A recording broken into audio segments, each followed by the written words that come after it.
Habari za wakati huu mtazamaji wa SQF TV, karibu sana tuziangazie taarifa za habari zilizotufikia siku ya leo ya Machi 5, 2026 kwa nami Pendo Gorton. Baadhi ya wananchi wa manispaa ya Mpanda mkoani Katavi wameomba watendaji wa serikali katika sekta mbalimbali kuongeza ziara katika kata na mitaa ili kusikiliza na kutatua kero wanazokabiliana nazo. Wamesema hatua hiyo itasaidia kubaini kwa karibu changamoto zinazowagusa wananchi hususan katika sekta za maji na umeme ambazo zimekuwa zikisababisha malalamiko katika baadhi ya maeneo. Umeme kidogo kuna wakati inakuwa changamoto, afu kicheki hata kazi zetu sisi zinategemea sana umeme. Na kuna wakati mnaweza mkamaliza siku nzima umeme haupatikani. Yaani umeme hakuna, umekatika. Kwa watu mnashinda mmekaa muingizi chochote.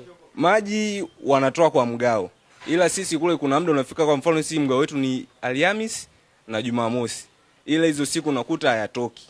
Kwa wiki tunapata maji mara moja. Ukisiana na umeme tuliwapigia TANESCO kuhusu nguzo yetu. Nguzo yetu imeinama, maana yake mvua ikinyesha shoti zinapiga pale, tunaweza kukaa siku 3 umeme hamna. Hata hivyo, baadhi ya wajumbe wa halmashauri kuu ya Chama cha Mapinduzi CCM wilayani Mpanda wamekutana na mbunge wa jimbo la Mpanda Haidari Sumri na kumweleza changamoto za wananchi katika kata zao. Na kwenda kwenye kero ya kituo cha afya cha Kazima. Kituo chetu cha afya Kazima kina kero kubwa ya maji, Mheshimiwa Mbunge. Maji kinapata mara 3 kwa wiki. Na kile kituo kina wingi wa watu wanaojifungua kwa njia ya kawaida, kwa mwezi ni watu 160. Mradi kwa kweli umekuwa ni changamoto. Na kama anavyosema, kukiwa na matukio maji kama yanatoka, lakini baadaye kunakuwa na changamoto. Shida ni hiyo hiyo kwamba waliokuwa wanausimamia ule mradi ni RUWASA, lakini sasa wameuleta kwa mamlaka ya maji. Kuna mapungufu ambayo yameonekana yapo. Huku ilitakiwa tuje na mkurugenzi wa mamlaka ya maji, tukutane na nyinyi wenyeji pale, ili wao walijue tatizo ni nini, na mimi kama mbunge nijue tatizo ni nini, ili tuone kwa pamoja namna ya kulimaliza. Migogoro ya mirathi kwa baadhi ya kaya katika manispaa ya Kigoma Ujiji mkoani Kigoma pamoja na migogoro ya ardhi imeanza kutatuliwa na uongozi wa wilaya ya Kigoma kupitia kliniki ya ardhi ya Mama Samia, huku wananchi wakitaka haki itendeke ili kuepusha athari zitokanazo na migogoro hiyo ikiwemo maafa. Mkuu wa wilaya ya Kigoma Daktari Rashidi Chua amesema mpaka sasa zaidi ya migogoro 90 imesikilizwa na asilimia kubwa ikiwa imetatuliwa kabisa. Leo tuna siku ya 3 ya kusikiliza migogoro ya ardhi na kuitatua. Kati ya siku takriban 10 ambazo tumepanga kufanya kazi hii kwenye wilaya ya Kigoma, na baada ya siku 10 hizo tutaona tathmini ya ufanisi wa zoezi hili na kwa namna ambavyo tutakuwa tumepunguza changamoto za wananchi kwenye upande wa ardhi. Tunasikiliza migogoro na tunaitatua. Tunahakikisha kama mgogoro umefika mwisho. Mpaka sasa tumeshasikiliza malalamiko takriban 90 tangu tumeanza kusikiliza kwa muda wa siku hizi 3, na leo ni mapema zaidi, bado tunaendelea kusikiliza. Tuna imani watu wengi wataendelea kujitokeza. Ni jukumu letu sisi kama serikali na serikali ya awamu ya 6 chini ya Mheshimiwa Rais Dr. Samia Suluhu Hassan kusikiliza changamoto za wananchi, na hususan maagizo yake kwamba katika kipindi hiki cha kuelekea kilele cha siku ya mwanamke duniani ni vema tukahakikisha tunaondoa kabisa changamoto za wanawake kwenye upande wa umiliki wa ardhi. Migogoro imegawanyika katika maeneo mengi. Ipo migogoro ambayo inatokana tu na uvamizi wa wananchi kwa wenzao kwenye maeneo ya wenzao, lakini ipo migogoro ambayo inatokana na mtu mmoja kiwanja kimoja kuwa na umiliki wa zaidi ya watu 2 mpaka 3, lakini ipo migogoro inayotokana na mivutano ya watu kutokuwa na uelewa pengine na kujenga kwenye viwanja vya wenzao na kuacha viwanja vyao. Ipo migogoro ya namna hiyo, na migogoro yote tumekuwa tukisikiliza. Pale ambapo kunakuwa na mvutano tunakwenda field na kuhakikisha kwamba migogoro hiyo inatatuliwa. Lakini ipo migogoro ya mipaka ambapo wataalamu wetu wa ardhi wanatusaidia kwenda katika maeneo husika na kufanya uchambuzi, kufanya utatuzi wa maeneo hayo. Hapa kuja pamoja na wataalamu ambao wamekuja nami kwenye kutatua migogoro hii. Tunao wataalamu wa ardhi wa manispaa ya Kigoma Ujiji, tunao kamishina msaidizi wa mkoa, lakini tunao wanasheria wa TLS pamoja na wakili wa serikali. Hao wote wanatusaidia kwenye utatuzi wa migogoro hii. Katika hatua kubwa ya kuimarisha huduma za afya kwa wananchi, halmashauri ya manispaa ya Mtwara Mikindani inaendelea kutekeleza mradi wa kimkakati wa ujenzi wa hospitali ya halmashauri katika eneo la Mji Mwema maarufu kama Samia City. Mradi huo mkubwa unatekelezwa kwa awamu ya 4, unalenga kuleta mapinduzi ya huduma za afya katika manispaa hiyo na maeneo jirani, ambapo utekelezaji wake umefanyika kwa gharama ya jumla ya shilingi bilioni 4.2. Mimi kwa majina naitwa Rugembe Maiga, ni kaimu mkurugenzi wa manispaa ya Mtwara Mikindani. Tuko hapa kwa sababu tuko manispaa ya Mtwara Mikindani na tuko kwenye senta ya huduma ya afya. Kama unavyojua, serikali ya awamu ya 6 inayoongozwa na Mheshimiwa Rais Dr. Samia Hassan Suluhu imejitanabaisha katika kusogeza huduma bora za afya kwa wananchi. Kwa hiyo moja ya huduma hiyo imefanyika hapa Mtwara Mikindani, ambako mwaka 2022 serikali hii ilituletea fedha za kuanza kufanya ujenzi wa hospitali ya halmashauri. Kwa hiyo hapa tuko hospitali ya halmashauri ya manispaa ya Mtwara Mikindani. Tumepokea fedha kwa awamu 3 tofauti na sasa ni awamu ya 4. Tumepokea fedha za mwisho. Awamu ya kwanza tumepokea milioni 500 ambao tulitumia kwa ujenzi wa majengo 3. Hapa tulipo kwenye hili jengo la OPD ndio jengo la fedha za awamu ya kwanza. Tukajenga pia na maabara iko pembeni hapo, tukajenga na kichomea taka kiko juu pale. Lakini pia tukapata fedha awamu ya 2 baada ya mwaka mmoja, bilioni 1, ambayo pia tulitumia kujenga jengo la pharmacy pale, tulitumia kujenga jengo la mama na mtoto, tulitumia kujenga powerhouse, jengo la mlinzi na majengo mengine. Lakini pia tukapata fedha za awamu ya 3 ambazo pia tumezitumia kujenga majengo 5 tofauti, ikiwemo ile wodi ya kina mama, wodi ya wanaume, kuna VIP na majengo mengine. Na sasa tumeletewa fedha za awamu ya 4 shilingi milioni 800 ambazo tunakusudia kujenga majengo 3.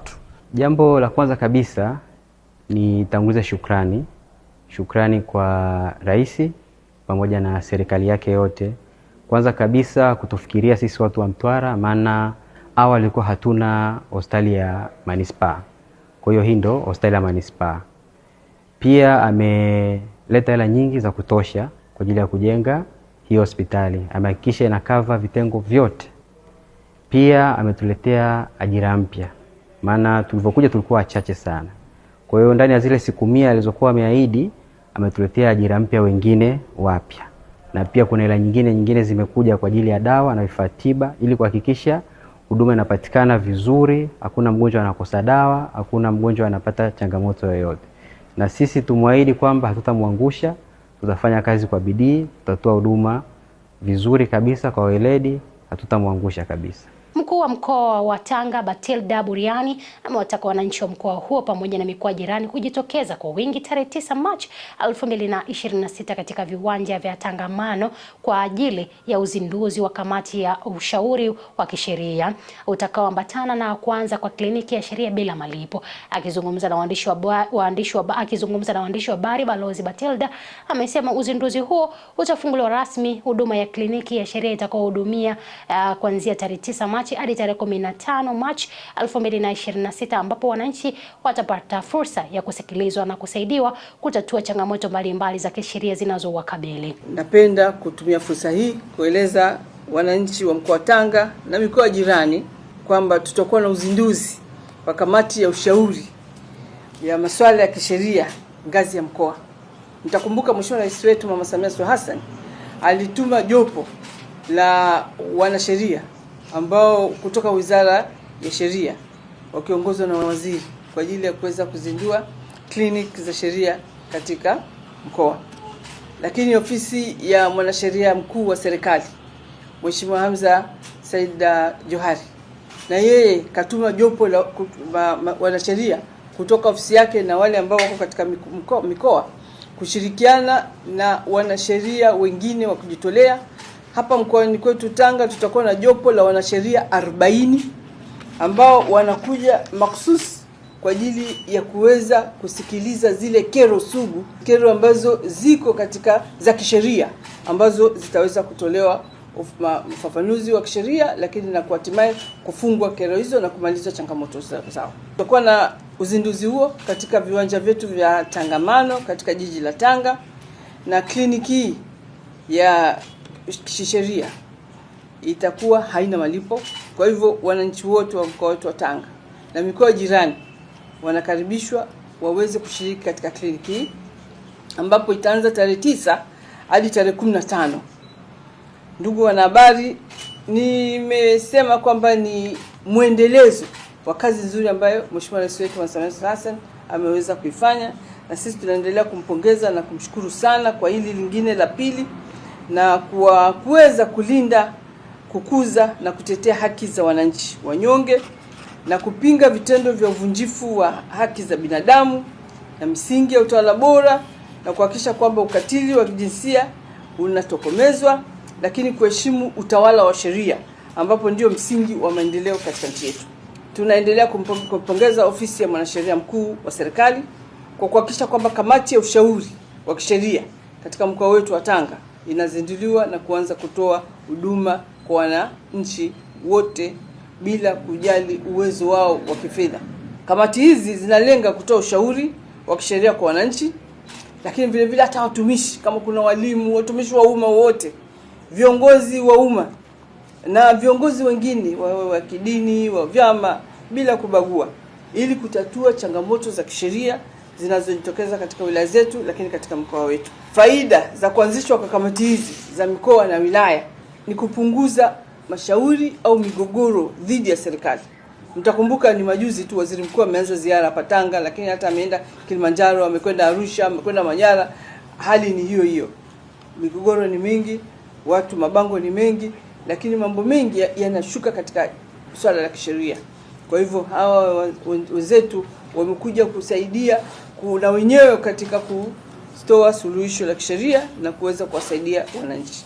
Huduma za kisheria za ushauri wa kisheria zitakutanisha mawakili wa serikali, wa taasisi mbalimbali na kuwasaidia wananchi wenye changamoto mbalimbali.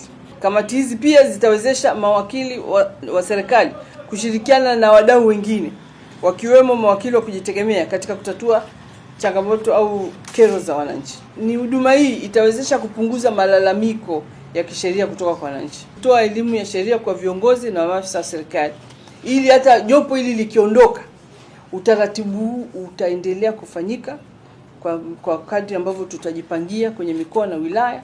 Na kama sasa kuna maelekezo ya ofisi ya Waziri Mkuu TAMISEMI kupitia waziri wetu wa TAMISEMI Mheshimiwa Shemdoe kwamba kila Jumatano tutenge siku ya kusikiliza kero kuanzia katika kata. Kwa hivyo wakuu wa wilaya wataenda kwenye kata moja na mkuu wa mkoa atachagua kata katika wilaya yoyote atakwenda siku ya Jumatano, na tutatangazia wananchi ili kuweza kusikiliza kero zao na kuweza kutatua. Kwa hivyo hawa wanatupa sasa elimu ya kuweza kuangalia masuala ya kisheria, wapi pa kusimamia na mambo gani ya kuzingatia. Na kwa sisi Tanga tumepata bahati ya kipekee kwamba zoezi la utoaji wa ushauri wa kisheria litafanyika katika ukanda wetu bila malipo. Kwa hivyo wananchi wajitokeze wote wenye malalamiko, na tuna imani sasa yale mabango waliokuwa nayo wayalete na vielelezo vyote wabebe, kuwasaidia ndugu zetu watakapoanza kuangalia mashauri yao yawe na vielelezo vyote vya kutosha. Kutokana na uchakavu mkubwa wa miundombinu na nyufa zilizokuwa zinahatarisha usalama wa wafanyabiashara na wananchi wanaonunua bidhaa sokoni hapo, halmashauri ya wilaya Same imetekeleza agizo la mkuu wa wilaya Same Kasilda Mgeni la kuvunja jengo la soko kuu la Same lililokuwa hatarishi. Kwa majina naitwa Rahel Alfred Mruto, katibu wa soko kuu Same mjini. Tunamshukuru mkuu wa wilaya kwa tamko alilotoa juzi kwa ajili ya soko hili kuvunjwa. Tunashukuru maana soko lilikuwa hatarishi kubwa sana. Kulikuwa na nyufa nyingi, hata wateja wanapokuja kwa tunaogopa. Lakini baada ya tamko la mkuu wa wilaya, kazi imefanyika kama mnavyoiona, mambo yamekuwa mazuri. Tunashukuru maana wateja wakati walikuwa wanakuja katika soko letu walikuwa wanaogopa na kulijoshia jengo letu vidole kwamba mbona ile jengo linanyofa. Kwa jina naitwa Omari Salim, ni mwenyekiti wa ulinzi katika hili soko kuu la wilaya Same. Mimi nina muda takriban zaidi ya miaka 30 nafanya biashara hapa. Hili jengo limekuwa ni bovu kwa kipindi kirefu. Hata hivyo limetuletea wasiwasi, tumekuwa na wasiwasi sana. Yaani kwa sababu limekuwa na uchakavu wa muda mrefu, makreki. Tukawa tunaishi kwa mashaka makubwa.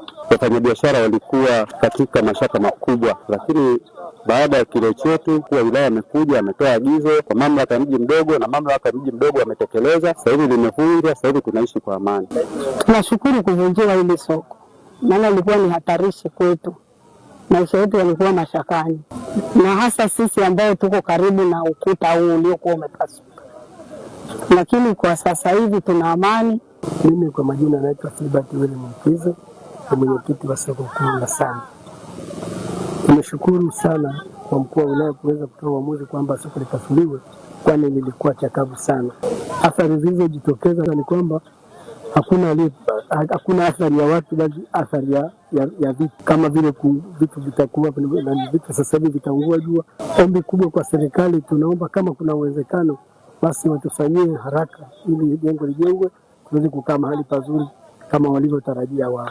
Na mtazamaji wa SQF TV, taarifa hiyo ndo tamati ya SQF habari siku ya leo. Asante sana kutenga muda wako wa thamani kutazama taarifa hizi za habari. Endelea kutupigia simu kupitia 0800 750 392. Huduma ya ambulance kufikia popote pale ambapo utakuwepo kwa bei nafuu. Lakini pia tarehe 23 Machi mpaka tarehe 27 Machi patakuwepo na kambi upasuaji wa mdomo wazi ambao utafanyika pale katika hospitali ya Manispaa ya Kahama. Kwa niaba ya timu nzima uliokuwa na Mpendo Godson, bye kwa sasa.